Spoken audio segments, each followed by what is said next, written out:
Hello, hello, it's Susie Ashworth here, founder of, kind of like doing a little bit of a striptease. Founder of the Baby Business School and the Calm Birth School, and I'm here for my regular Thursday Ask Me Anything session, and I've got loads and loads of questions today, so I will wait until a couple of people hop on. I think we have our first person. Hello. Please say hello so I know if you are one of the people that have asked a question, and I know who you are, so I can give you some love for joining me today. So I've had a little bit of a switch around, which you may notice from my background, but my desk is now in front of my window, which is giving me a little bit of glare. I need to get some curtains, so just excuse that. I am just going to go into the Baby Business School group so I can read my questions. I'll put my laptop on my lap so it's easier to see things. Okay. So the first question is going to be a bit of a non-answer. So the lovely Kerry Jarvis is asking, what is the best business plan template for the new place that she wants to open up? Hey Claire. And I'm going to be really, really honest and say the only time that I've ever used a business plan template was when I was first setting up the Calm Birth School, and I used one from NatWest, which was kind of fine. And so any banks will have their own business plan templates, but it's not what I do now. Now, when I'm looking to start a new project, all I do, hey April, all I do is simply, hey Hannah, is simply list out every single thing that I think that I need to think about. And I think that when it's a new project that you haven't, and you don't have experience in that, so you kind of, it's the whole I don't know what I don't know, then I recommend you going to speak to someone else who has done what you're about to do. And you know, if you're good friends with them, you go through your list and say, is there anything that I've missed off? Or you just get them to give you their top 5 things that they wish they'd done, that they haven't done, or their top 5 things are an absolute priority. And if you're able to do that with 3, 4, 5 people who have all achieved what it is that you're looking to achieve, you're going to have a really comprehensive list. So first of all, you've got your list of all of the things that you need to do, and then either within that list or next to that list, you're going to have a list of all of your expenses. So all of the things that you need to be considering before you've started. Then you need to include on that list all of the things that you need to be thinking about in terms of your expenses before or once you're up and running. So if you've got, hey Kerry, this is for you. So what I've said is I don't really use business plans, but first of all, I would get a list of all of the things that I've got to do. And if it's something that you haven't done before, go and speak to 3, 4, 5 different people, ask them for their top 5 things that you need to be thinking about, or top 5 things that they didn't do that they wish they'd done. And then you'll get a really comprehensive list. Then you need to make a list of all of your expenses for setting up, and then all of your expenses, your kind of running costs, and there you'll have a really good idea of all of the things that you need to consider and all of your price and all of your expenses. Then you can start to work backwards on what's going to be realistic for you, kind of your minimums, your mediums and your maximums when it comes to planning how you're going to generate your revenue so that you can start earning profit rather than operating in a loss. Now I say this, you know, but it is so normal for most new businesses to be operating at a loss for the first 2 or 3 years. But you can still manage that and be aware of that by planning in this way, looking at your running expenses your running expenses and your setup costs. And obviously you are going to be speaking to the lovely Steph, who is right in the middle of it, and this is exactly what she did. Yeah, to get the nesting place up and running. Steph, I've been, obviously you know that I've kind of been a bit under the cosh, but I just want to take a moment to say huge congratulations for everything that you're achieving, everything that you have done, and just who you are, you wonderful human being. So for those of you who don't know, Steph has been in my mastermind for the last 5 and a bit months, and the energy, her presence, the support that she's given the other women, and just seeing her consistently taking action and busting through her fears and her blocks has been absolutely inspirational for me and for everybody else. So yeah, the nesting place is just, yeah, it is amazing. It's going to be amazing, and I just can't wait to see how much it grows over the next couple of years. You are amazing, lady. So that is my advice for you, Kerry. Ashley, how to keep momentum when you naturally need to slow down? For me, this week in my cycle, I've become overwhelmingly tired and panicked that I'm not doing what I should do. Okay, so I'm not going to lie, you know, I sometimes feel like I'm not doing what I should be doing. And, you know, the last couple of weeks, I've felt that a lot.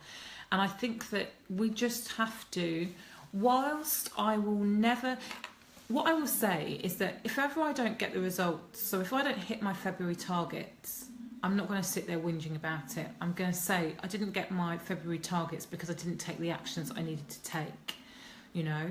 And I think that as long as you're really honest and accepting of the work that you are doing versus the work that you're not doing, then it's all cool.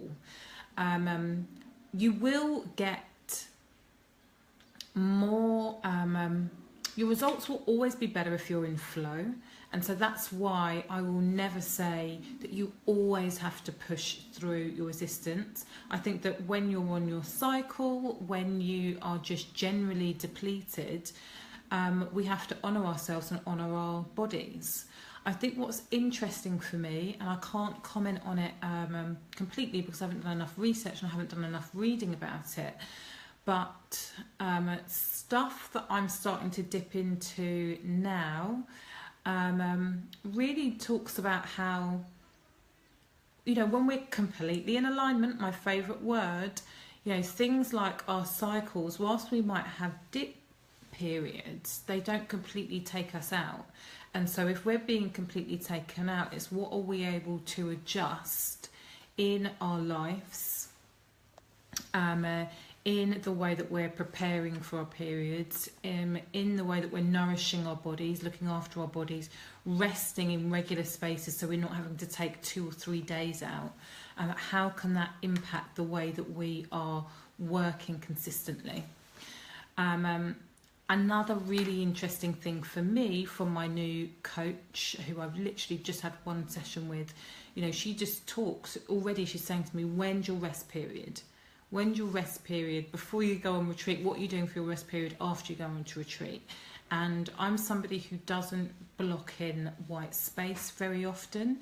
And it's something that I want to do now on a consistent basis, both for thinking time and for restorative time. So in terms of being very specific, Ashley, for your question, how do you carry on momentum? I think that it's really looking at how your ideal week and ideal month are looking now, so that you are already factoring this time in and you're working accordingly. So whether you're front loading or back loading, when you have that energy and can keep things going, you know, things like batching, so that you can step away from your business when you're having kind of a dip period, is the way that you keep up momentum. Momentum doesn't have to be consistent action all of the time, if that makes sense. So I talk a lot about consistency, and obviously I talk about action, but you can set yourself up so that you look like you're taking consistent action even when you're having a break. That's how somebody like Denise Duffield Thomas is able to work only 5 hours a week at her desk, or somebody like Melanie Duncan is able to work only 5 hours a month at her desk. It's systems, it's flow, it's workflow, it's automation, it's delegation. So I know that Ashley, you're not in the space right now where you want to be thinking about delegating work, but certainly you could be looking at batching blog posts and, boring stuff like scheduling social media. And then you can take some time, you can take a step back without freaking out about it. That is my advice there. Hey, Lindsay. And Steph, thank you so much, blushing. Yes, you're a beauty.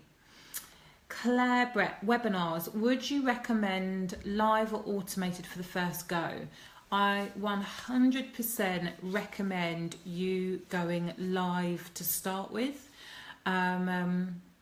Because if you're able to get people on the call with you, the energy of it is so much higher, more high vibe. You get to answer people's questions really authentically, and then you can actually take the live version and then put it on to repeat.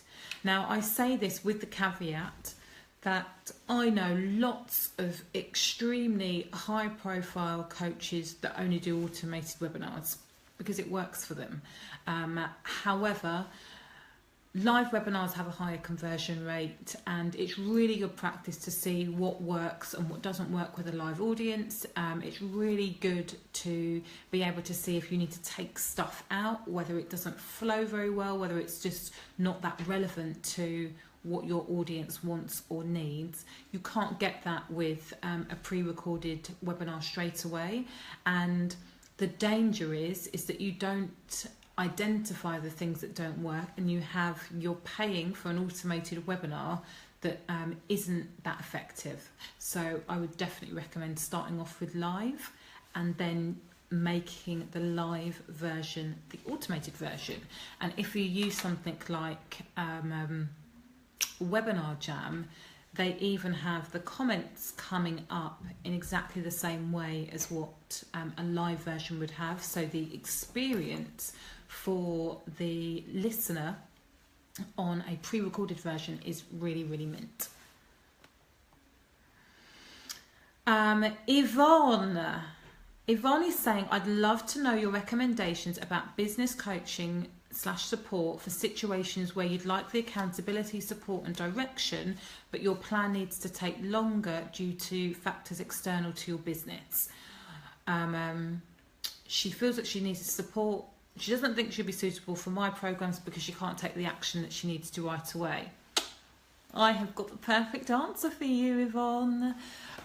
So you want to work with somebody who is over a longer period of time that is obviously affordable to you. So the person who I'm recommending wholeheartedly before she raises her rates to the roof is our very own Caroline Thompson, who really knows her shit, will be a great accountability partner and somebody who will be able to zoom out of your business, see the bigger picture and really kind of guide you through taking those next steps in the most effective and productive way for you at an extremely affordable rate. So hit up Caroline. She is offering 30 free clarity call sessions right now, so you can have a chat with her and see how that feels. See if you get good value from her call, and then if you do, you can talk to her about how you can work with her properly. I think the one thing that I would say is, regardless of whether you are ready to take action now, really lean in and sit with that idea that you are ready to make an investment in yourself and in your business so that you can get better results from your business. So it doesn't matter whether you want to work with someone for 6 months or 12 months, it will always be a leap of faith when making that first investment. But I cannot say it any more times than what I've already said. You know, the tens of thousands of pounds that I've spent on coaching have been the best tens of thousands of pounds that I've spent on my business, and is a huge reason why we're sat here chatting today. So if you know that you're ready for it and you want somebody who's more affordable but really fucking good at what they do, then speak to Caroline. And she also knows what you do, so it's good. Naomi, can you recommend a more male approach to the baby business school? My husband is very open to your message, but I think that he needs... So I've said... Claire Brett, thanks so much, Susie. Nearly broke my neck listening as I'm watching you from the shower. Amazing. Not so blokey nowadays. The only male mentors I know, Naomi, who kind of talk about this stuff and then probably 2 or 3 steps beyond where I am, is a guy called Jesse Elder, who used to run a karate school, and he went from zero to hero in his business, whilst when his business was still very much in a location-based business. And he would be the person that I recommend, but he's really fucking expensive. So he's really expensive. He may have some cheaper online programs that are worth investigating, but he certainly talks, he's very much strategy and law of attraction, and he knows health and fitness because that's his background. So that's his stuff. Even if he doesn't invest in his stuff, it's going to be, should be interesting to him if he likes my kind of message. Vicky Barber is saying, I feel stuck in a bit of a chicken and egg thing. What should come first? Facebook page, building followers, getting newsletter sign-ups, website, or I'm sure there's something else that I've forgotten. So, this is such an easy question for me to answer. What should come first? Email sign-ups every single day of the week. If your business is not just locally based, and even for the people whose business is just locally based, I still think, hey Ruth, hey Debbie, I still think email sign-ups are the #1 thing to go for. So for example, just restarted working with a lady who specialises in yoga, and one of the things that she wanted to do is a high-end program. She has an email list that she hasn't been emailing regularly. These are people that she has met and worked with in the local area. They are going to be the easiest people to convert to her high-end program. So of course, she should be emailing them. If you have worked as a hypnobirthing practitioner with 60 couples and you are launching a new hypnobirthing program, it's an angry face. You're launching a new hypnobirthing program or a new parenting program. Who are the people that are going to be your biggest advocates? Who are the people that you are going to want to let know that they can either let their friends know or you've got something for them? People that you've worked with before. So absolutely, you do not need a large Facebook following. You absolutely don't. My business page has been kind of growing really slowly for the last year, and when it comes to my revenue split, it's 60-40 for the Calm Birth School. That's okay, April. And I know loads of hugely successful people that have very, very small Facebook following. What was the other thing that you said? Getting newsletter sign-ups or website. And I know that this will shock people, but your website you do not need a really beautiful, all singing, all dancing website. Actually, all you need is a landing page. letting people know why they should work with you and how they should work with you. And so many uber successful people will tell you about their one-page landing page that they had for 2 years. You know, the rest, you know, the business that they generated was through adding value either online or in person. So yes, it's nice to have a website.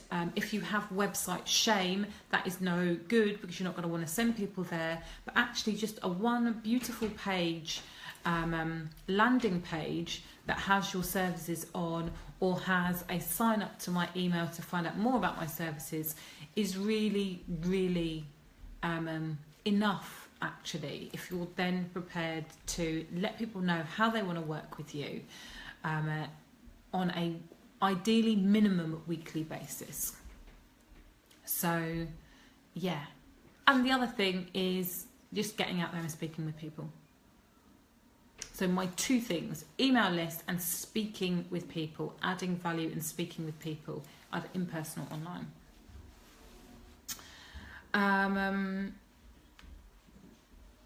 Georgie is saying, my enemy again is competition. Hi, sorry, that was my sister phoning. How can we stay on top emotionally and keep the energy high, especially when you're feeling totally hormonal and sleep deprived? I know it shouldn't, but my heart sinks every morning when I get more and more notifications of other hypnobirthing courses and offers, and I don't have the time or energy to keep up.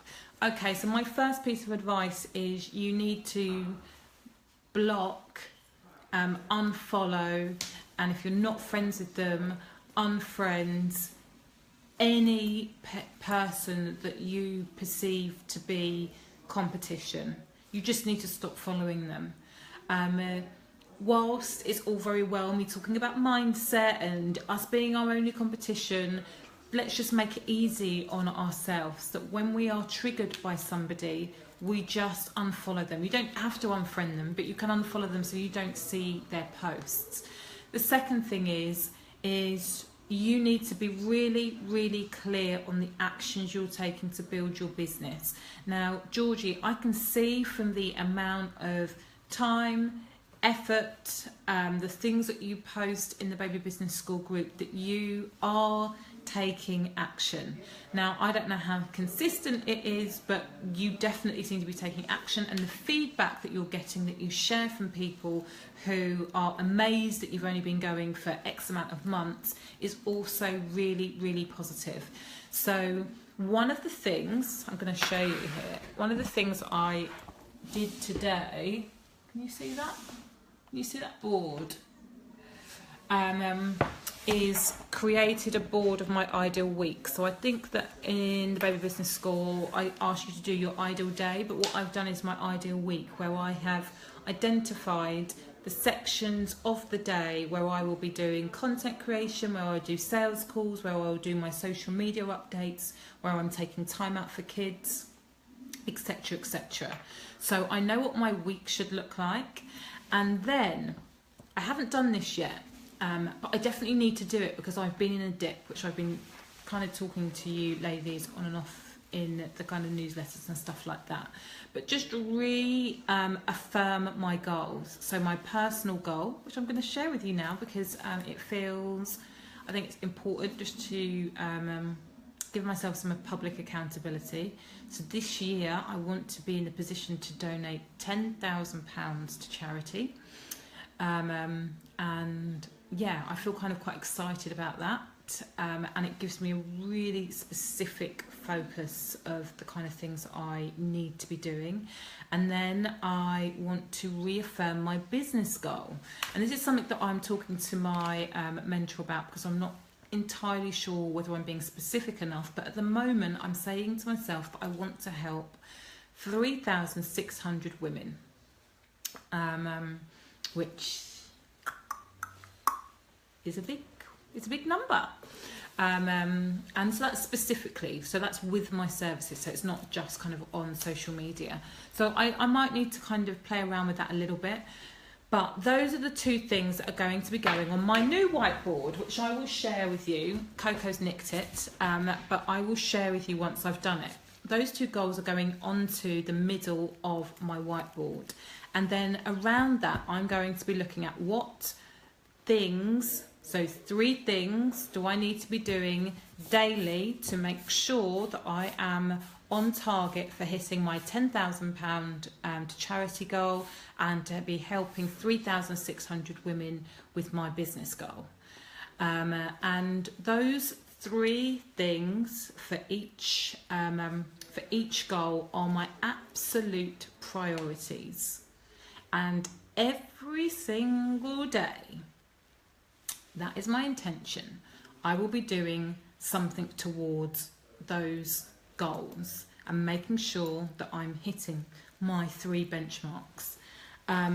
Now, as I've said, the reason I've done my ideal week like that is so I know what I need to do in order to plan in my downtime, plan in the time where I'm going to have my dips because I'm starting my period or going on holiday, so that even though my every single day may not be literally me physically doing it every single day, there's actions that are taking place in the background that will allow me to keep up my momentum. Now, I have absolutely no doubt in my mind that when I am focused on my goals and I am doing those activities, that I will get what I want to achieve. There's no doubt in my mind. I've said it to myself so many times, faith plus action equals miracles. You know, I really have the evidence that I know that all I need to do is take my finger out my bum and just do the work. And so with you, Georgie, and with me, like if I'm getting distracted, if I'm not doing the work, so I'm spending a day faffing around, scrolling through the news feed on Facebook, looking at Instagram, beating myself up because I haven't done any Instagram posts and all of that shit, I know that I'm going to feel bad when I see other people looking like they're doing really great things. What I know is that if I stay focused on my goals and my targets and taking those consistent actions, I'm then going to feel really positive about what I'm going to do. And I know because of all of the evidence that I've seen in the past, and even if you don't feel like you have a library of things to pull on when it comes to evidence, just look in the group. Look at the comments in the group of people that are manifesting magical things after just taking action and doing the work, and let that give you confidence. You know, I think I mentioned it last week, you can't only believe in law of attraction and manifestation. You either believe in it or you don't believe in it. And if you believe in it, then just continue to do the work, even when it's hard, even when you can't see it happening. Just do the work and you'll get the results. So I hope that is helpful. So to recap, what I've said is unfollow everybody that triggers you. If they are friends that trigger you, just be kind to yourself.